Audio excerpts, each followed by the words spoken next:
आपलं जे दरवर्षी वित्तीय वर्ष असते 1 एप्रिल ते 31 मार्च आणि मग त्या यंत्रणांना जो आपण दरवर्षीचं एक नियोजन तयार करून देतो ते यंत्रणा ती कामच करत नाही.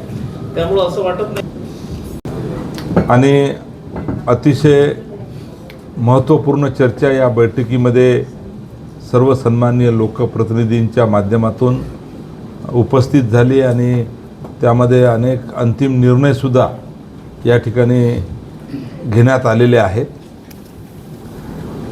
जिल्हा नियोजन समितीचं खरं तर या बैठकीमध्ये अनेक विषय मागच्या बैठकीमध्ये आम्ही जे लोकप्रतिनिधींनी या ठिकाणी मांडले होते त्या संदर्भात अनुपालन अहवाल कारवाई याबाबत चर्चा झाली.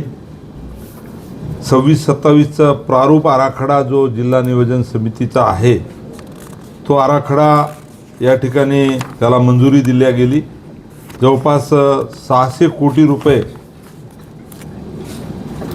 आराखड्याला या ठिकाणी आमचा अंदाज आहे.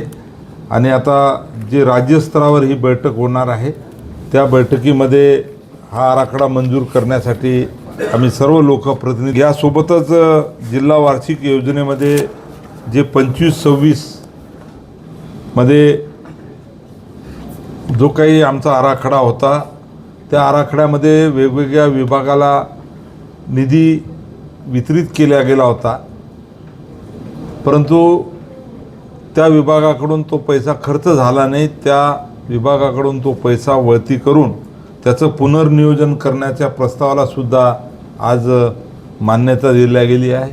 म्हणजे तो पैसा इतर विभागाला ज्याला गरज आहे ज्याची मागणी आहे त्या विभागाला तो आम्ही देणार आहोत आणि त्याच्या संदर्भात सुद्धा चर्चा होऊन त्याही प्रस्तावाला मान्यता या ठिकाणी दिलेली आहे. खरं तर मागील 5 वर्षामध्ये जिल्हा वार्षिक योजनेमध्ये जर आपण विचार केला तर 21-22चा 237.78 एवढं वित्तीय मर्यादा जिल्हा नियोजन समितीची होती. त्यानंतर अंतिम 325 झाली. 22-23ला 356 करण्यात आली. 23-24ला 400 झाली. त्याच्यानंतर 24-25ला 472 झाली.